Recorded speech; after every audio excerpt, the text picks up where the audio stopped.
Well Done Stuff. I'm Howie Mandel, and this is Jackelyn Shultz. Yeah, we're just doing a little test to see whether people would enjoy if we talked in a different. Should we do this the whole time? Oh, well, this would be great. What I'd look forward to if we do this, as for the whole episode, I just want people to come up to me and go, "Oh, I love the podcast where you talk like this," and Jackelyn talk like that, like this. No, like I even forgot what my voice. I'd never be able to do voiceovers. Why? Because I think like halfway through or coming back to do I don't know what it's called. Is it called touch-ups? No. Whatever it's called. If you come back to do it, then I wouldn't even remember what the voice was that I was doing previously. Well, usually when you do voiceovers and you do it by piecemeal, where you're working on a movie or a television show or whatever, and you do voiceovers, what they do is they play you a piece of it, and then you got to copy with what you did. So it's not just held to memory. Oh, but didn't you remembered like Bobby's voice coming in time after time, right? But that's the only voice I do. Yeah. And then they said, do you remember the Gremlin voice, the Gizmo voice? Yeah, it's the same voice. Do you remember Skeeter's voice? Yeah, it's the same voice. So I didn't have to remember that. You really like repeating stuff, Dad. I've noticed that. You know what I've noticed also about you repeating stuff? Every single time a guest comes in, every single time. Do you know what you do? No. Or what you say? No. Do you know where those chairs came from? Yeah. Do you know what you're sitting on right now? Not to every single time. Well, because the guests have been stand-up comedians. Not all of them, Who and it else? doesn't matter. You just want to show off those chairs.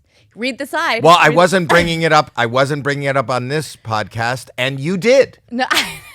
So when I don't repeat, you took over the family business and did your dad's repetition. I actually think that we should get rid of those chairs. No. I was talking about it with Alex because they're cool. They're cool. Like the background of these chairs, and for those of you that maybe are just listening for the first time, they're cool chairs that are from the front. Do we have to mention the chairs in every fucking podcast?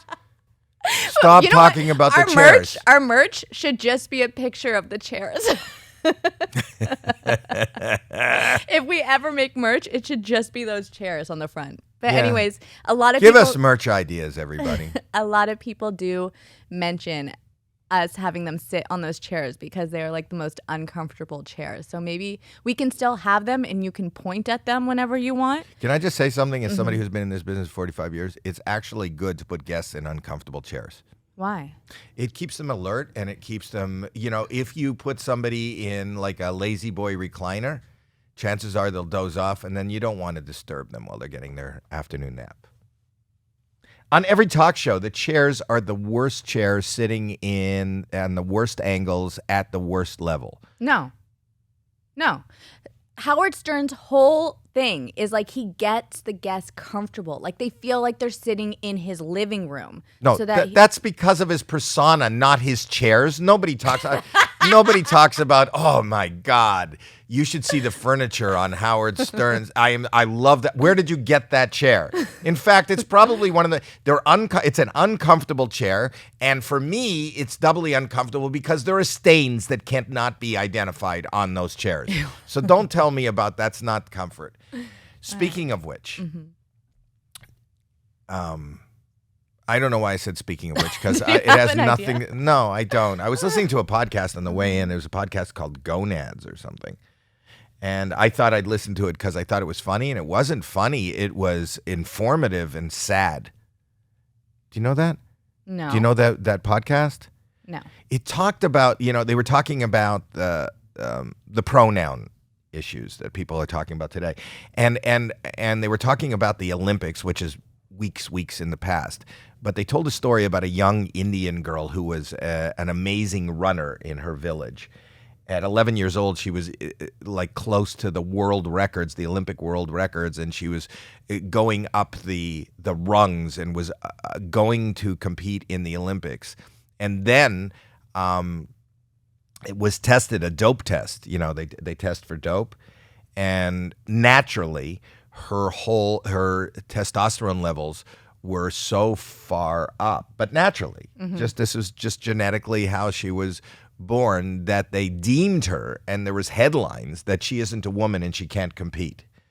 And it was like devastating and horrible. And then they went into the history of how this all came to be. Do you know that the modern Olympics started in 1896 and women were not even allowed to compete until the turn of the century, 1900s. And then in the 1960s, we had, this is going to go someplace, I promise you. But in the... Are you just regurgitating another podcast for our podcast? You're pointing that out. Now, that wasn't my intention. Okay. I was just really interested and fascinated by this thing. In I think it was 1960 when America was in the heart of the Cold War with Russia. You know about that, right? So we thought that they were, spying on us and they were going to destroy us. And I don't think we think anything that much different today. But the thing was that when they started doing really good in the Olympics, especially in the female sports, conspiracy theorists believe that what they were doing is those were men, those weren't women, some of the Russian athletes. And they started what was known as the nude parade, which is little talked about, where all the women athletes competing in the Olympics had to line up in their bra and panties for a governing society and whoever was the National Sports Association or whatever. And men, they were men, they had to walk down this line and they would make the women lower their panties to make sure that they had a vagina. I never heard about this. I just heard about it. It's another podcast with much better podcast. Caroline's shaking her head. What? Do you think he's not telling the truth, or is it? I kind of think it's a lie, especially after last week's Olympic story. What's last week's Olympics? When you were telling me about scenes. Wayne Newton and his story. Oh, I lied. No, this is not a lie. Google the Olympic. What did I call it now? Yeah. Yeah. The Olympic nude parade checking women's genitals in the 1960s. These searches on the computer. I know. If somebody ever Look at your steals search your history. laptop, you have a lot of splaining to do. Yeah. No, it's a podcast. I swear, I'm not looking at naked ladies' underpants. Anyway, this is what they did, and then there was a huge outcry, and they stopped doing that, and then they started doing chromosome testing, and then they stopped doing that because you could have X and Y chromosomes. But apparently, so this is what I learned, testosterone is named and comes from the testes, right? And women, there are women that have more testosterone, and they have like underdeveloped testes way in their, Yeah. it's just you know that? Yeah. I mean, we have a lot of the same reproductive organs just on the inside, correct? Right. Yeah. And they're not, and then those aren't switched on, but there are. So my feeling is they have this testosterone. This girl was like banished. How do you feel about that? I'm getting at you Googled something and then you didn't. What is it? It's just a lot of weird things were showing up. So No, you don't have to show me. Tell me. Have you seen that thing where the Olympic Committee in the 1960s humiliating practices? There's this one. Okay, yeah, the Time article. Oh, is that the Indian? That is the girl that was the subject of the story that you're talking the story. That girl right there. So, how IOC tried and failed. In the 1960s, the IOC made female athletes walk nude in front of physicians to verify the presence of female genitalia and other sex characteristics. I know this to be true. Mine is the other way around, but I did go to the doctor previously, Wait. and they told me that I had too much estrogen and not enough testosterone, and I should think about taking supplements because I had almost no testosterone. Which means you can compete. No, I know, but I'm saying In the podcast that I world. know that I do know, and also going through menopause, you have to take hormones and stuff like that. But I do know that women or people in general, not just women, men and women, have different chemistry and makeups. Some have They more do, test- but yeah. when it comes to competition on a world stage, what is the criteria? Is the criteria going to be chromosomes, hormones, identification, how you identify personally? Like, what is that? And they were bringing up the point that that especially in these running events, maybe also in strength events, I don't know, but in the running events, the female has always or has never competed at the same level as a male. As far as if you look at world records by men and world records by women, women don't beat men. Why is it only women that this is happening to? Well, I think there is a small group of bunnies that are also dealing with. What do you mean? Why is this women? No, I'm just saying, like, they're always looking into the hormones of women and whether or not they can compete and stuff like that. I haven't heard, like jockeys. Maybe one just happens to be way shorter, so he has an edge. But they don't say, like, you're not allowed to compete. Isn't that like kind of the same thing? No, it's not the same thing. It's not the same thing because it is weight. And you could be a man. I think a man and a woman, I don't know that much about horse racing. Can't female jockeys compete in the same races as male jockeys? I don't think there's a difference between I'm not a just male talking or about female. gender. I'm talking about there's different aspects Because of the I'll tell you human why. body that contribute to whether or not you're going to be more Right. successful in a sport. Well, right. But in sport, I think it's about skeletal, muscular, I think testosterone. I know that when people want to enhance and they're working out, if you add testosterone, your muscles will get bigger than if you don't, right? Maybe. So just by the natural way things go, a male or a testosterone, I don't know how to put this politically correct, but then don't. Then don't. Then don't say it. Oh, then it'd just be a quiet podcast. Yeah. No, but a man, the men's sports, well, they're faster than women, right? Right? I Yes or think no? if you look historically at times and stuff, yes, I think they're like the records have all been held by men. When you hit a tennis ball, the strength, the speed that a tennis ball goes, don't men hit harder than women? I don't know if like Venus, if like our female athletes played against the men. I don't know enough about sports. I don't really watch sports. I don't know. Does somebody know if could Venus beat the best man? They're looking that up. They're looking it up. What do you think? Wait, opinion. Anyone Just that knows an opinion. sports. No, they can't. I mean, I'm going to say no. Just men they're just stronger. Just from the physicality, they're just stronger. Okay, I don't know. Well, that kind of died into nothing, didn't it? I can't argue something that I don't know anything about. I want to argue it because I'm kind of a feminist. I don't That has argue nothing to stuff. do with feminism. It kind of does. That's but why like, I'm asking you. But I know, but I don't know enough about it. I don't know enough facts in order to make a I legitimate actually argument. think that I'm not saying this to get listeners. I think the female is the superior gender, and I'll tell you why. I just think that you guys, I think that your intellectual capacity maybe even is at worst equal to the male intellectual capacity. I think that the fact that you have the physical capacity to create another human being, and you don't even really need us. Yeah. You need something that's in us, but nothing. You don't need us. I would imagine if we were the gender that procreated, that gave birth, there would be not as much population as there is now. We wouldn't. I used to talk about in my act, and I might have repeated this here, but even getting your period, I used to talk in my act about how, if we bled from the crotch once a month, I don't think we would go out. That's just a man, we wouldn't. And man colds are a real thing too. What's that? Man colds? I don't know what that is. What's a man cold? Actually, you don't get man colds. I've never. You're pretty much a female.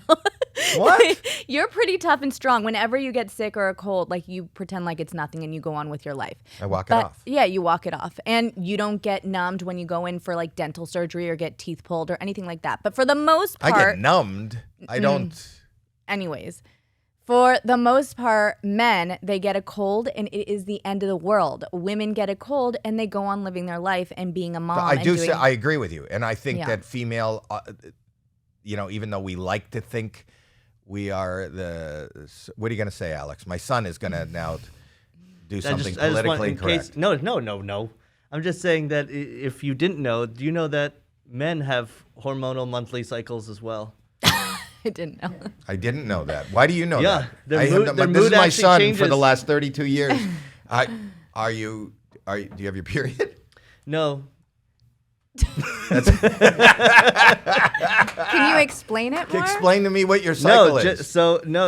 Men actually do have a monthly cycle where their hormones do change, and it's different for every man, and they can identify their mood changing and everything. It's not as it doesn't change as much. You don't think it's just based on the woman they're with going absolutely nuts once a month? It could definitely correlate with that.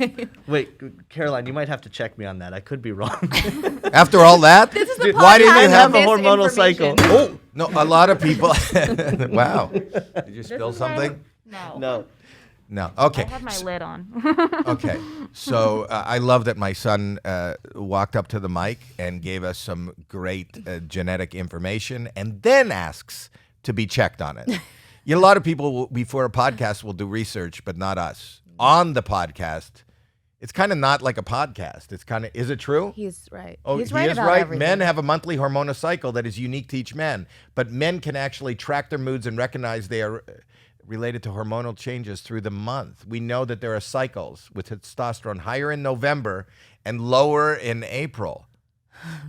The testosterone is lower in springtime when the flowers bloom and the butterflies are all aflutter. That's when our testosterone is down. And that's when I enjoy the colors and the smell of lavender and just sitting around and having a picnic and just enjoying. I did see on our schedule that's always up there, highlighted, you said Quest. Quest brings out a surprise for Howie, Caroline. What is that? Guest. There's a guest. Quest. Oh my God. You know how you just fucking scared me? I'm sorry, but Quest is a diagnostic, like when you send your urine or your blood or you go get checked. Quest. And in the middle of the fucking podcast for Quest to have a surprise for me, you've missed your period for 2 months, and in April you will be identified as pregnant. Yeah.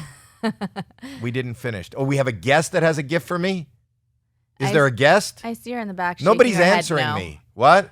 Abby's really shy, so I might have to bring it for her. Okay. Oh, there's a guest, Abby, not to be confused with your daughter, which is Caroline's roommate, right? Has a present for me to, all right. Have we solved any problems? I'm putting on a mask though. I don't. Is Abby vaxxed? Yes. She's vaxxed and maxed. I don't. She's masked. I don't. What did you say, Abby? You're double protected? How is that? Talking to a microphone. How are you? What? She brought a blanket. She brought a blanket for me. These are the cameras, so just make sure you're on camera. You could go stay at you could tell her where to move. I'll tell her where to move. That's good, right? No, stand, look at them. Oh, you're taking a picture. Yeah. Okay. And why are you double protected? I'm vaccinated and I'm wearing a mask. Oh, okay. And you brought me a poncho. Is it a poncho? It's a drug rug blanket. It's a what? A drug rug blanket. Drug rug. We can't hear any audio from her. I know, but I'm repeating her. She's in the distance. I didn't know I was going to have a guest. We didn't set up for the guest. When you talk, Abby, you can lean down and talk closer to that mic. Okay. You didn't listen to me. You said okay from Okay. There you go. All right. But do you have Okay. okay, You want tell me me. to unveil it for you? Well, tell me, is there any before you unveil it, what is the thought behind giving me a gift? She's shy. She doesn't want to talk that much. She just. Thank you, Abby. I love your name. Oh you my go. gosh. OMG. For those that are just listening, she gave me an amazing painting of Bobby, but Bobby now, not Bobby as we knew him. Bobby's hair is redone. Bobby is pierced. Bobby has tats. Bobby, I love the new Bobby. This is the Bobby. Did you paint this? I did. He's called E-Bobby because he's an E-boy. He is. I'm going to put this up, and it's going to be on every podcast. I want to put this on the wall behind us. This is amazing. You are a real. Are you a studied artist? No, I'm self-taught. What do you do for a living? I work in advertising. Self-taught advertising? Yeah. No, are you a graphic artist? No, it's all just a hobby. This is more than a hobby. This is pretty amazing. You know, I'm trying to relaunch Bobby. I want to show them this. Thank you. How often? What is this? Is this acrylics? Is this water? It's spray paint and acrylic. It's pretty amazing. Rich is just walking in too. Super 78's here. They're fantastic. Abby, this is fucking amazing, and I can't thank you enough. I love this. I'm not saying this for the podcast. I love this, and you're a real talent. What do you do in advertising? I'm an assistant. I do all of the scrub work. What do you want to do? I don't know. Something creative. This is really creative. Dan Natterman is here too. Another guest just popped in at the same time. Does he see me? I see you, Howie. This is from Abby. The Abby who lives with Caroline, who is a producer on the show, just made me this painting of. Did you ever see Bobby's World? Are you talking to me, Howie? Yeah. Oh, yes. So this is Bobby. Is this? Would you say that she is a talent, Dan? Dan, for all of you, is also a guest on the show. Dan is a good friend of mine, but not only is a good friend of mine, he is a brilliant stand-up comic. He has a new book out. He is he writes, not only, obviously he had to have a book, but he's a pilot. He's fluent in French. I'd like You to are say a hi bubbly too, bug. but I have a picture in front of me. I don't know where to put this right now. I love it. Abby, I can't thank you enough. This is an amazing gift. The above and beyond the call of. Yeah, put it there. Put it there. Yeah, look at There's that. somebody behind the picture. Say that again, Dan. There was somebody hiding behind that picture. Yes, Caroline. No, me. Oh, my daughter. Me. This is my daughter. You've met. Yeah, Have you met my daughter? Yes, we've met. I met her once we were in Denver. Maybe she was there. Maybe. I don't know. But you I are one of opened the for you. funniest comics. I want to just say this. He's also another guest just popped up on the show. But Dan, also one of my favorite moments on America's Got Talent. Dan competed on America's Got Talent, did very well, and then he ended up on Champions. And on Champions, that's his theme music. Dan has always had a theme song wherever he shows up. There we go. On what is that, Caroline? You're playing the band. We just got a live band in our podcast. We never had it. But anyway, Dan was on Champions. And for whatever reason, Simon was not as receptive as I believe he should have been. And you were really funny. But in that moment, you told him. Can we play that clip? That's what she's getting ready. Oh, that you're getting it? Here's what he said to Simon on television. Dan, I hope you don't mind I'm playing that. You felt very unsure. No. Well, okay, let's play it. In a different context. You've got to walk away for the end of the night and remember things and go, you know what? I saw and heard something which blew my mind. That didn't. Here we go. In the music business, your opinion is gold standard. In the world of comedy, I don't think you know your ass from your elbow. I hate to say. Whoa! Yes! Drop the mic! Listen to the crowd. He's going nuts. Can I just say something? Wait, we can stop it now. We can stop it now. We can stop it now. Yeah, and I gotta just say, I know I'm giving some people some like inside scoop. Dan, you went off stage and he went upstairs and like he was beside himself. And I didn't know that. They told me Dan is a little bit disturbed. But I went backstage. You were like devastated because you thought, oh my God, I must have just offended the boss of the show. They're going to hate me. They're going to cut me out. And I informed you. Like even Simon leaned over after you said that and went, fuck, this guy is amazing. He loves when he's challenged. He loves when you take it. The crowd went nuts. I haven't seen a moment like that on AGT with a crowd. It was just an amazing, smart, funny, bold moment on AGT that I will never forget. And that's Dan Natterman, ladies and gentlemen. And if you haven't partook in the humor and the brilliance that is Dan, you can see him on YouTube. You can see him. Buy the book. What is the book, the new book? Talk about that. Can I just show it? The book, it's this. It's called Ira Spiro Before COVID. Yeah. And it's about a neurotic New York comedian. Where I come up with these ideas, I don't know. But why did you change the name? Who is Ira Spiro? Well, Ira Spiro is, I mean, it's not an autobiography. Yes, it is. But there's autobiographical elements. And Ira Spiro is the name of the main character. He's a New York City comedian who has achieved some degree of success and then has trouble managing the success that he's achieved. And what is the difference between Ira Spiro and you? Just so people don't get confused. Ira gets laid a lot more than I do. And Ira won an Academy Award for the best original screenplay for a movie that he wrote. So he's a screenwriter in addition to a comic. Wow. And yes, and but there's many similarities also. It's very funny, people. It is a very funny. Well, Dan is one of the funniest guys naturally that I know, and one of the smartest people that I've had the pleasure of meeting. And where do they get it? Amazon or BarnesandNoble.com, either way, but I guess Amazon. You can get it on their Kindle if you have Kindle, or you can get a paperback version. If you're in the world of comedy, you'll love it. If you're not into the world of comedy, I think you'll still like it. And I think you don't have to be in the world of comedy to love it.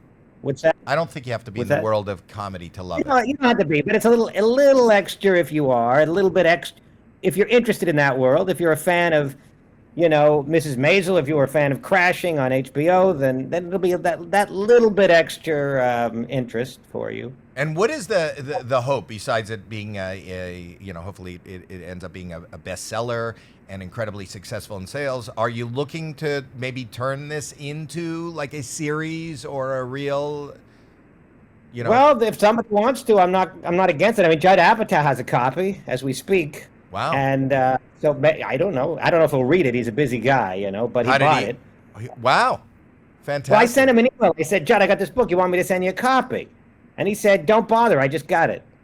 Wow. So I don't know if he'll read it. He's obviously busy, but he might. And that maybe is fantastic. And he's done that for a lot of other, he's made a movie for Amy Schumer and kind of launched her career. He's launched a lot of careers. So hopefully this does. Listen, if nothing else comes of it, but the fact that you have a published book out there that is really funny and a real good read, and you don't have to be in comedy to enjoy it, it's already a win. So Ira Spiro Before COVID. Ira, I-R-A, Spiro Before COVID, available on Amazon, available at Barnes & Noble. I'm telling you, I am a comedian and I loved it, but I'm telling you it's a really good read. You don't have to be in comedy. And I'll tell you, comedy is the best medicine. Laughter is the best medicine. And this'll be medicinal, if not only entertaining for everyone. So that was great. I love that. Caroline, that's really the production value of what you just did. Caroline knows. Yeah. That did bring up something for me that I did want to talk about, though, because he is on AGT. I know we talked about this a little bit last week when we were talking about Nightbird, right? Yeah. And for those that don't know, Nightbird is the young lady who's just turned 30, was Simon's Golden Buzzer, sang an original song, It's Okay, and she has metastasized cancer all over her body. And we saw her come on AGT again and talk to us virtually. You told us she talks to Simon, and we watched the interview with Cuomo, and she had said that the doctors were saying it's terminal, she pretty much has no chance, all this stuff. And she says that she's optimistic, and most people would say it's blind denial, but she sees it as rebellious hope. This actually made me think of something that you always say. ignorance is bliss. And when we learn about horrible news, sometimes that can make it worse for us, right? And I don't know. I will, and I'll talk about it. I know you brought up the fact, or I see it here. Like my father passed away from lung cancer, and when my father got really, really scared, he went to the doctor because he had a cough, and then he went and it was sent for chest X-rays, and the chest X-rays were sent out, and it wasn't identified as good. There was no good outcome. When I found out that he had chest X-rays, I called the place that I wanted. I called the place that was going to read the X-rays, and they told me it's not good before they told my father. And I said, I don't want you to lie to my father, but I know my dad won't ask. He won't ask because if he doesn't ask, then he doesn't get bad news. And I said, I'm not going to share that news with him. If he asks, do I have cancer or what is the outcome, I will answer him. If he doesn't ask that, I will always err on the side, like, we're going to try this, we're going to try that. And I found, hope is a powerful, panacea. All we have is hope in our whole lives, whether it's our own personal health, whether it's, I hope I make it, I hope I make $1 million. Hope is a very strong drug. And when you take away somebody's hope, then you flip the switch. And I think with Nightbird, medically and reasonably, I think they took away her hope, or they tried to rip her hope. And if anything, when I don't know how many people saw, she did her videos, well over 200 million views already of the red buzzer, Nightbird, the golden buzzer on AGT. She said, the doctors gave her a 2% chance of survival, and she turned it around. It's kind of like the Dumb and Dumber movie where. You remember when he said, "So you're saying I have a chance?" Right. It's the same thing. She said 2% is a chance. It's not zero. It's 2%. And which is an interesting way of looking at it. And that's her power. And that's what I love about her. But a lot of people don't have the power to do that. But having the power to do that, even if it's through ignorance of not knowing how bad things can be, allows you to be more productive, allows you to be happier, allows you to move forward. Because I think sometimes when you lose hope, it's so debilitating that you lose everything and you just stop. So they had to tell, I know what you're asking, is it bad that she got this news which took her out of the competition? I'm just asking in general, because in a general sense, do you think that medical professionals or should hold off on giving such dire, horrible news to patients because it takes away their hope and sometimes takes away their ability to fight, or even the people around them? The answer to your question is yes. I think it's wrong. I think that, first of all, oncologists or medical doctors, they're all medical, physical practitioners are not versed in psychiatry and medicine, and I think it's almost irresponsible to give somebody horrible weighted news without any backup. I just think that somebody has to be prepared for that. We always talk about mental health and just generally, and people don't seek it, people don't know it. As somebody like you and I who suffers from OCD, they think, well, I don't have that, or it's not a title. Just human nature needs coping skills. And how do you give somebody horrible news without somebody professional there to help you cope with what do I do with this information? How do I cope? How do I move forward? And a lot of people who get the kind of news that Nightbird got just shut down and give up and die. And you can just give up and die. What she's doing with the news right now, because she's much stronger and much more advanced than most people I know, the reason she's out of the competition is she's got a GoFundMe page, which we should find out what that is, Jeremy, and just put it up on the when we post this. We could put it in the description or the link in the bio. She's got a GoFundMe page for one. It's called One More Push or something like that, where she's going to be so inundated with whatever procedures, and I don't know whether it's chemo. I'm not versed on what she's doing, that she won't be able to compete. They can't schedule.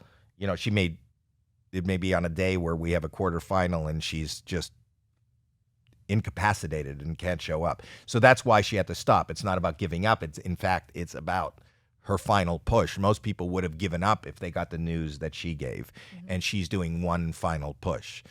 And we always hear about miracles or things that disappeared, or they're all real, and everybody has a chance.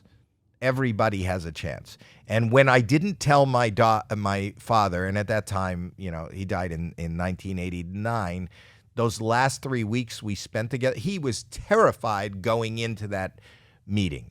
And he just kept saying, he didn't say I have cancer. He didn't say I have cancer. And we went out and he bought a lottery ticket, and we had a really good time and got everything off our chests and just had a beautiful, horrible, experience, but as beautiful as this horrible experience could be, So you were the only one that knew. Your mom didn't know. I didn't tell my mom. I didn't tell my brother at that time, and it was a debilitating weight. But even afterwards, I feel like until I did share it with my mom, when there got a point, and I did share it with my brother because I needed to relieve some of the weight from myself.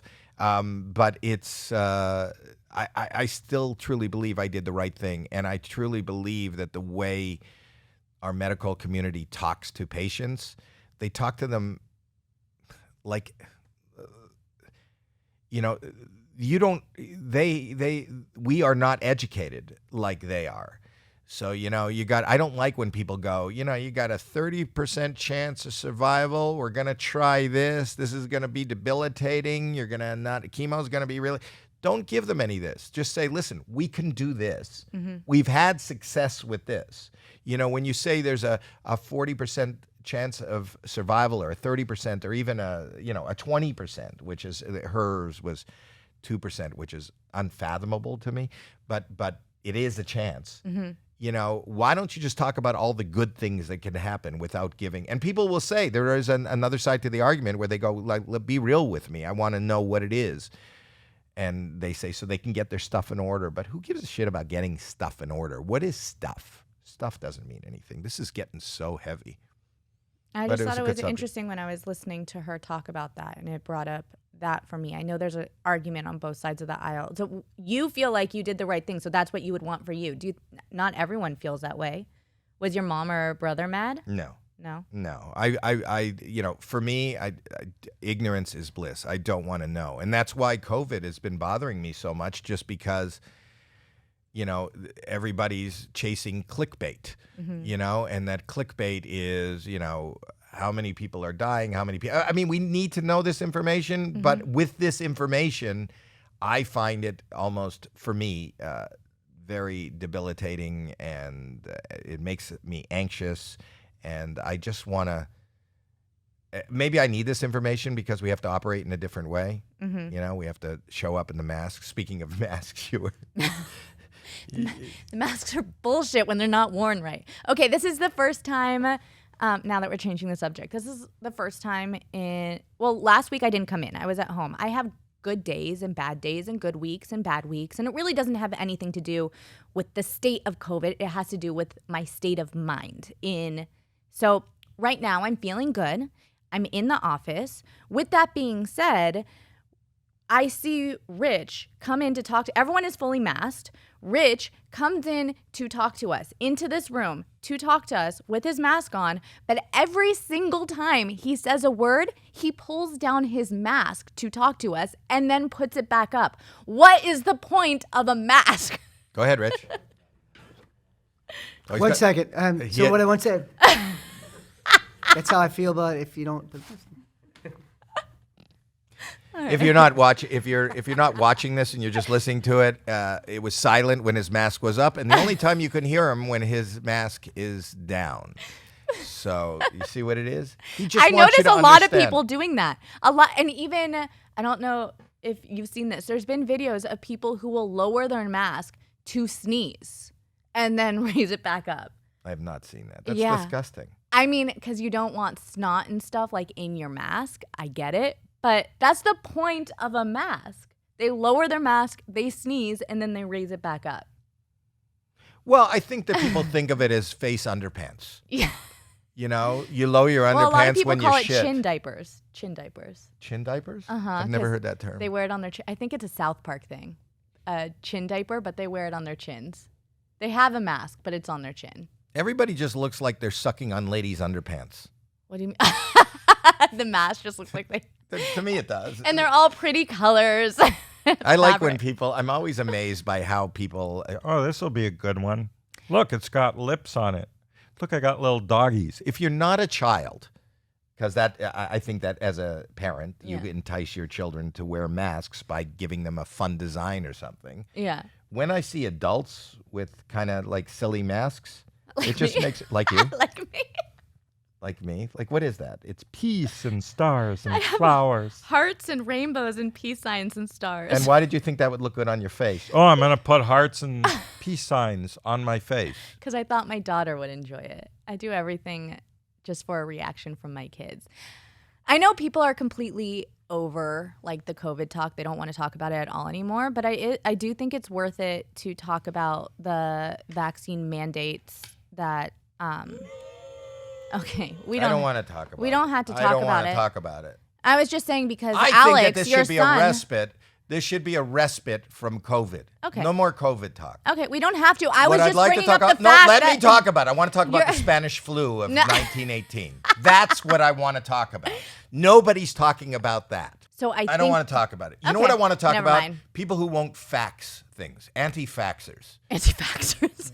No, there are people. Like sometimes, are people still faxing at all?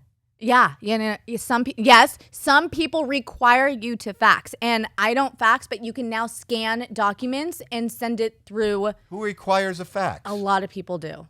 Look Is at Rich. it mandated? Yes.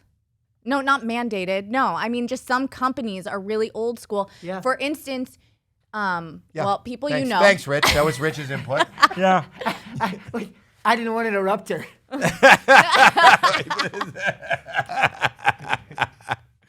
People you know that you work with have told me multiple times when I've sent a document, when like I've taken a picture and sent it to them, they say, "Can you please fax it to me?" Really? Yeah. I'm an anti-faxer.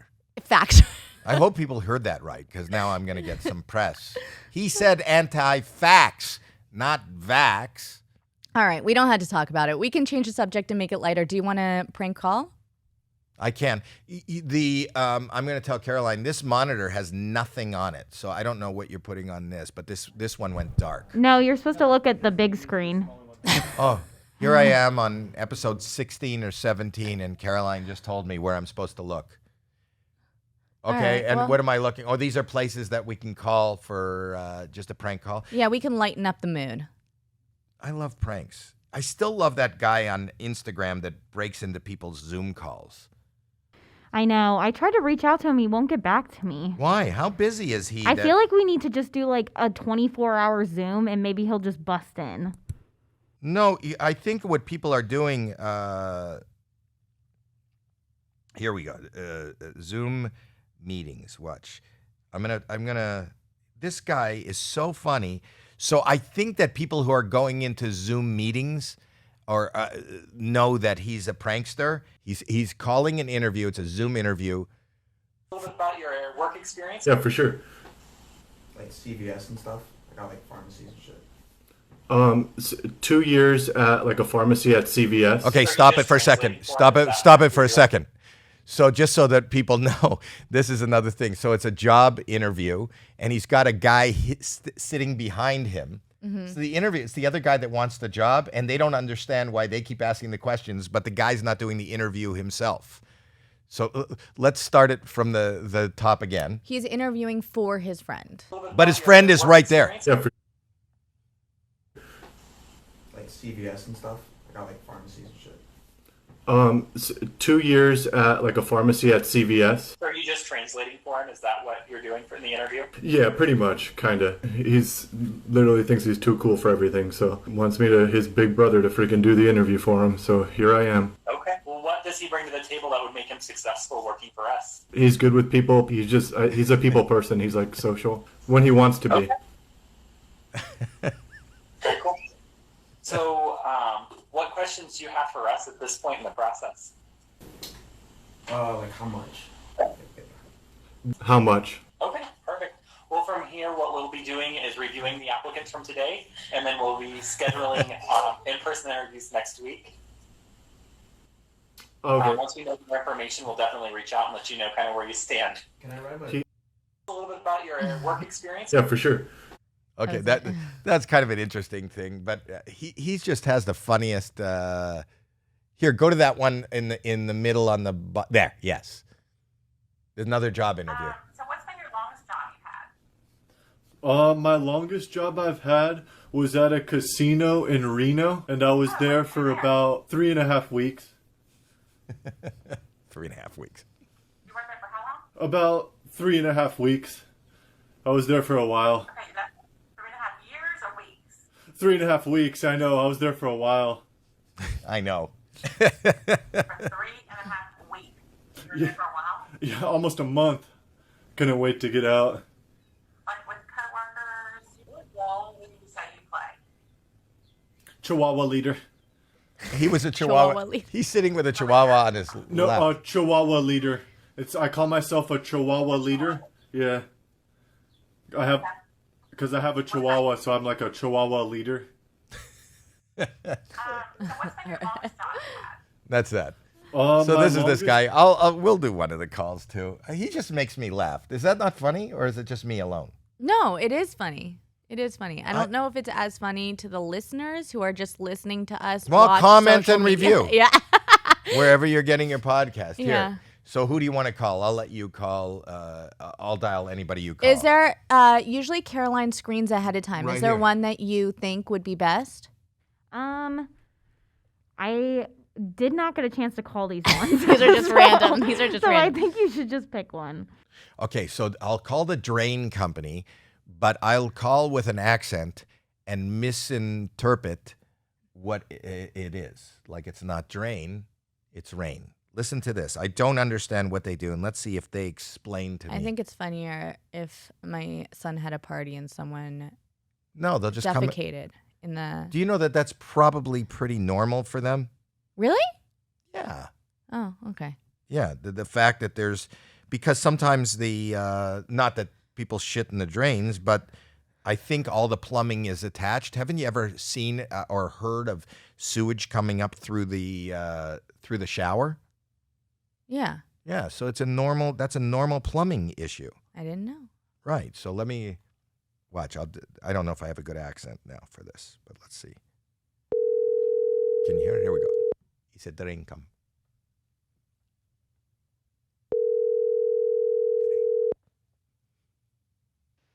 Good morning. Yes, is the rain company? The rain company? Yeah, drain company. Yeah. The rain. Is in the rain sometimes when the rain it on the whole back part is wet. Okay. Mm-hmm. So is it stop the rain or the umbrellas? What would he do? So when you say it rains, what gets wet? In the ground, the people's outside, the chairs sometimes outside. Okay. So you are the company, the rain company, and I want. Yeah. Go ahead. You talk. Go ahead. We do because drain. we have the rain sometime outside, sometime in by or when you travel, sometime, and the go on vacation. I don't want the rain. You want the sunshine. Right. So we're a drain company. The rain company. use a drain like when you run water down the sink drain. The rain, yeah, the rain is like the water. So the wet come from the sky.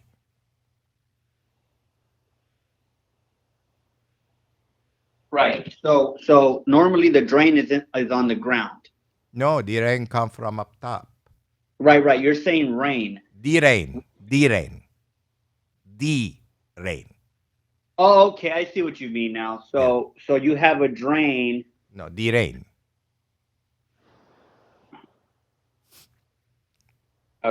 Drain. The rain. Okay. So you have a drain. The rain. Wet. Right. So you have wetness. I say more moisture. Moisture. Okay. Moisture or the droplets, H2O. Okay. H2O. Is that saying? No, you're right. It's No, like like wet. Wet is the word wet. Wet. Yeah, like a storm. Like a storm. Like the rain when so Yeah, when you go outside and it's raining. Right. This is the problem. Okay. Fix that. Can you fix that or what? No, so when you go outside and it's raining, what's the problem? Everything is getting wet? That's right. Okay, so you want to put like an umbrella or something? Maybe you're the expert, so maybe No. So we don't do that. We're a plumbing company. We do drain. Drain is the rain. Okay, listen. So when you take a bath, the water goes down the drain. No, but can I say something to you? Sure. I take showers. I don't take a bath because sometimes no, let me tell you, when you sit in the bath, you sit in your own stink. You know, you wipe it up, but it just floats there. I don't want to take a bath. I know I'm not knocking the people that take bath, but showers is what I Okay, good. Perfect. So when you take a shower and the But water for argument's sake, let's say I take a bath. No, shower's perfect. So when you take a shower. No, you started with a bath. I want to go with you. I'm just saying that I take showers, but your story is a bath. It's gonna end up at the same place. So when you take a shower. But I do that in the house, outside the rain. Right. So that's what I'm trying to say. Our company, we deal with. You want to talk to my wife? Sure. Hello? Okay, that was my wife. Okay, go ahead with the story. So we're a drain company. The rain. We're a plumbing. Let me explain to my wife. We're a plumbing drain company. But you don't know how to make an umbrella to set up umbrellas? No. Really? That would be like a handyman or a contractor or no, not built. It's not built in the ground or whatever, just to carry. Whoa. You okay? Hello? Oh, I heard it. No, did you fall down? I'm sorry? Did you fall down? No. Could you talk to my wife one more time? Sure, of course. Hello? That was her. Anyway, every time it rains, the wet gets everywhere. How can you? And I'm having a special guest today. Yeah, you're gonna have to call a handyman. You are not handy? No. Ooh. We're plumbers.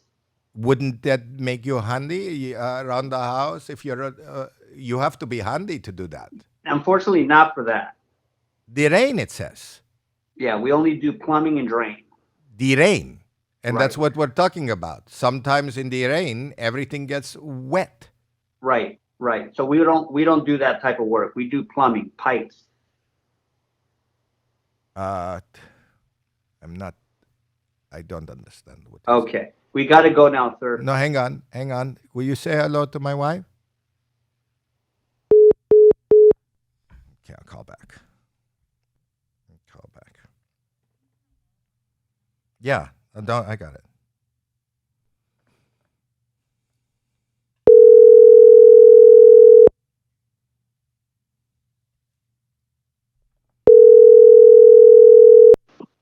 Hello. I saw. Yeah, I got it. Maybe disconnect. It disconnect. Anyway, where were you? No, you need to call the handyman, sir. Oh. You don't do the rain? No. Oh. Thank you for calling. Oh, what is your name, please? Jesus. You just need to hurry up, Dad.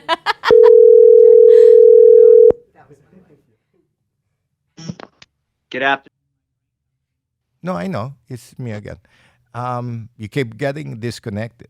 Can I tell you? Do you need my name? You want to write down my name? No, we can't help you, so you need to call a handyman. Write down my name. We can't help you, sir. No, can you take my name? I'm sorry? Can you just take down my name? Sure, go ahead. Are you writing it? I'm ready to go. Howie. You got that? Yep. Howie Mandel.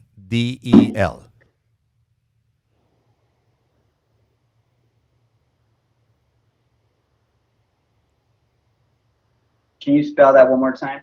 Howie Mandel.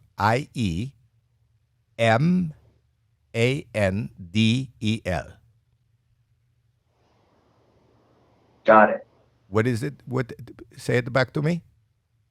Well, we have it written down here, sir. What does it say? HOWIEMANDEL. Say that out loud. No, thank you. Not a big fan?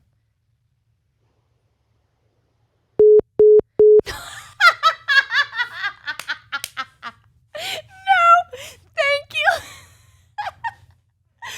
It was Caroline's idea for me to do a reveal, and I'll never listen to Caroline again. What a surprise. We have to. You have to do a reveal? We're just trying to do that now. Okay. Well, we did it. Good. Wow, the surprise in his voice. I just thought yesterday we should maybe get approval. That's what this is about. Well, even if we don't say where it was, do you want me to call him back? What if he? I don't care. I can call him later too. It doesn't matter.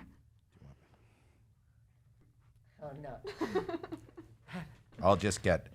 I'm giving you something to cut out. I'll just get approval. I'm gonna talk to your wife. This is not Jeremy right now. This is not part of the show. Or maybe it is. We'll see how that goes.